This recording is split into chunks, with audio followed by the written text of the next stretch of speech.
Les femmes malvoyantes victimes du repli social suite au rejet de la société, l'Association des aveugles du Congo pour le développement sensibilise ses membres dans la lutte contre ce fléau.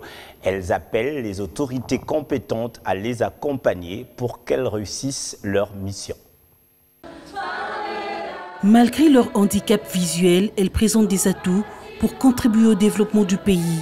Pourtant, ces femmes malvoyantes, victimes du repli social, suite au rejet de la société, sont presque abandonnées à leur triste sort. L'Association des aveugles du Congo pour le développement se bat pour leur autonomisation et réinsertion dans la société. À l'occasion du mois de la femme, la SAD a sensibilisé ses membres, femmes malvoyantes, à lutter contre les replis sociaux autour du thème « Leadership de la femme aveugle et les opportunités pour son épanouissement ». On s'est décidé de mettre en exergue la femme aveugle parce qu'elle regorge en elle beaucoup de potentialités que l'opinion publique ignore. Le message clé, c'était d'abord de conscientiser cette femme-là, qui a les atouts, au même titre que toute autre femme, de pouvoir le mettre en application.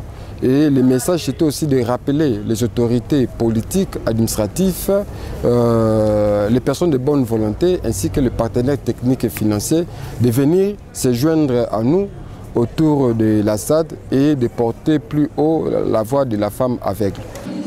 Ils ont par la même occasion lancé un appel aux autorités pour l'accompagnement de personnes malvoyantes et suggéré que les handicaps visuels soient aussi au centre des débats. La femme aveugle doit être formée d'abord, formée dans les métiers.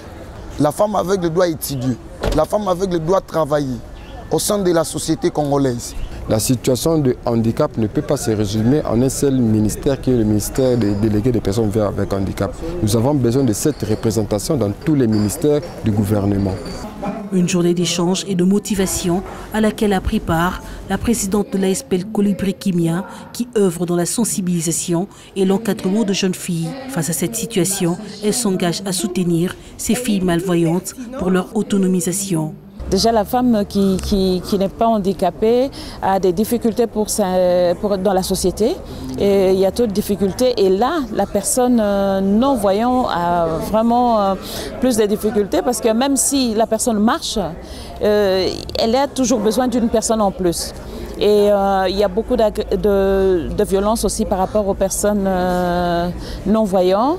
Donc c'est pour ça que ça m'a beaucoup intéressée d'être la marraine de personnes malvoyantes femmes. Le droit à l'activité inclut aussi les personnes malvoyantes et précisément les femmes de cette catégorie. Les accompagner relève de l'égalité.